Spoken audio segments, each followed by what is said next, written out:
உள்ளொழுக இதையும் இரண்டாக பிரிக்க வேண்டும். இதன் பொருள் இன்னும் கண்டிப்பாக சொல்வது, உத்தரவு போட்டு சொல்வது. பூண்டு உணவு பூண்டு என்று நினைத்து கொள்ளாதீர்கள்.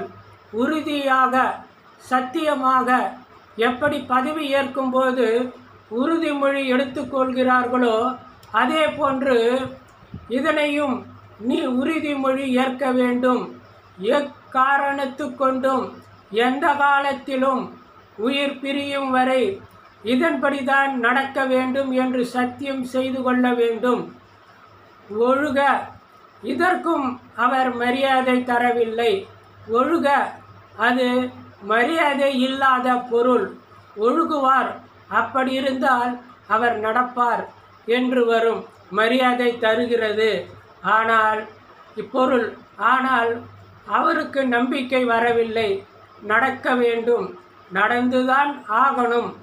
அப்படி இருந்தால்தான் நீ அந்தனர், இல்லைனா இல்லை. எவ்வளவு கோபமாகவும் வருத்தமாகவும் சொல்கிறார் என்று பாருங்கள். இந்த திருக்குறளுக்கு இதில் இருந்துதான் முக்கியமான பொருள் வரும்.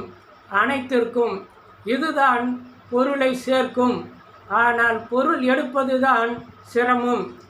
எப்படி நாம் ஒளிந்து கொள்ளும் விளையாட்டு விளையாடுகின்றோமோ அதுபோன்று இது ஒளிந்து இருப்பவரை ஒருவர் போய் கண்டுபிடித்தால்தான் அவர் வெளியே வருவார்.